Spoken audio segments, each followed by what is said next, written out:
to that. Yeah. So I think setup-wise, absolutely fine. You said a couple of shots, I think, at the start. I feel a bit too close to the ball. Yeah. To me, no, looks very, very good. There's a decent sort of setup, okay? The issue for me now in terms of the swing, the body's working better. Yeah. Club's going back okay here. A little bit on the inside maybe, but as you get to about here, now your left wrist starts breaking down, it starts cupping. And if you look at the body movement now, there's not really much movement with the body. And then we get the killer. Yeah, exactly. Once you've got that club face there now going over the top across the line, well, for consistency, I mean. Well, yeah, you've either got to bring it way back on the inside, which is going to bring the golf club from in here somewhere, which you didn't want to do, obviously. So you've then got to resort to try and steepen the club. So you see the golf club now when it comes back. If we sort of see the angle your club was going back at here, kind of on that angle, then as you sort of come back to the golf ball now, when your hands come back to the similar sort of spot, look at the difference. It's like, yeah, I mean, it's almost 45 degrees. That club face now is open and steep, yeah. Now, you don't come from outside the line. Your club you sort of drop it back underneath here now, but there's a lot of flick as you come through the golf ball. Yeah, yeah. That flick can cause some problems in terms of strike, where the ball's going to go. You're more than likely to get that hook out to there, or if you try to, as you said, get into it or hit down on it, you get the old shank out there. None of which are really what you want to be doing. So let's just pinpoint that backswing there, and we'll compare that to this one. Okay. Which I think you're going to enjoy. Okay. Takeaway, very, very good. I like that, yeah. My hands are so the club's now not getting too far behind you, okay? Wow. That's almost like a golf go. Looks pretty it's good, almost like I don't think I could even draw that myself any better, yeah? So lead arm, club face, not too spot on. That's spot on. I mean, that is literally in the window you want to get to, okay? You could literally screen grab that and share and go on Google, name any tour player, top whatever, backswing position, and there wouldn't be a lot of difference between those two positions there, okay? Club is both on the line, club is both square with your left arm across your shoulders, elbow down. It's spot on, yeah? The problem is you've got no idea where the club is. Yes. Because you're used to the club being sort of somewhere over here, and now it's 2 foot further back behind you.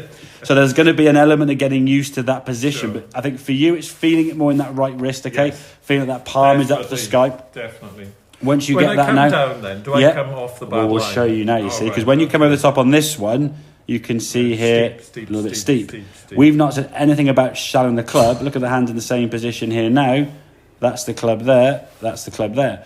So you started shallowing the club out a little bit without me even telling you to do it. Things are just sort of happening. Of its way. Exactly. Things have got to find their own way, the best way to get back to golf ball. So if you come down to the next sort of frame or so, the club we're looking for through your right forearm.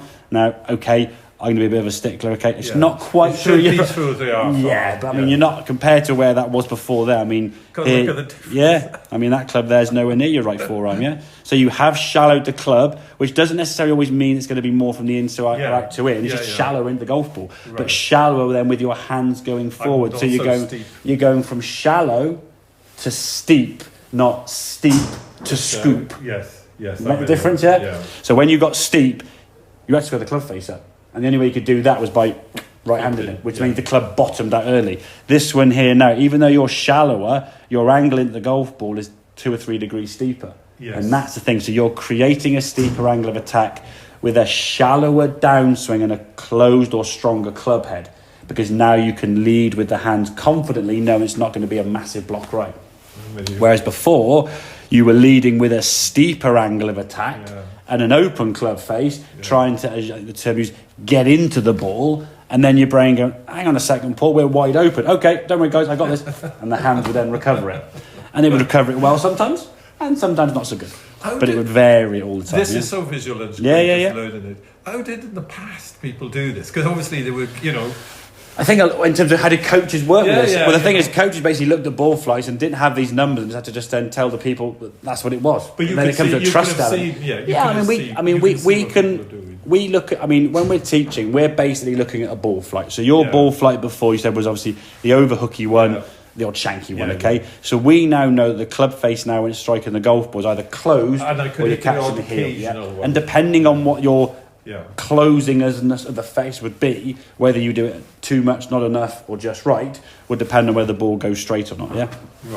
I think years ago, John Jacobs, who I think, bless him, has passed away now, but he was the coach or the PGA. He wrote the PGA manual 18 years ago, before I was born probably, and his party trick was he could sit behind a hedge watch you hit golf balls and tell you what you're doing wrong, without even looking at your swing. Just look up there and go, oh yeah, that ball's a bit too far there. That's your swing fault. Yeah, so that was, I mean, whether he did it, I don't know. That was sort of the thing. But you can see now as your club's coming much more down the angle, it's going up. So that to me now, yes, a little bit of a change direction, but at least we're going through a similar kind of window there.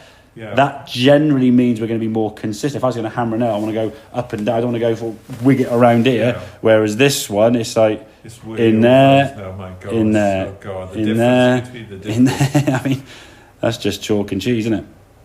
You want to get those as close on the back. Well, I mean, in an ideal world, if you want to hit sort of the shape of shot that you see, you want to see the club kind of go slightly above and then slightly underneath. Yeah, but at the moment now, getting from where you were to there is going to be a massive change. But you've got to get used to where that club is. I'm just going to take steps. Yeah, exactly. But I think long term as well, it's going to put less pressure on your shoulder, which I think for me is the main. No, you're absolutely right. Makes sense? Yeah, absolutely. Good stuff. Yeah, I can see that putting pressure on. Well, yeah, if you're pulling that shoulder back, right all the way back. Yeah, not going to help your shoulder at all there. So very good, buddy. Well done.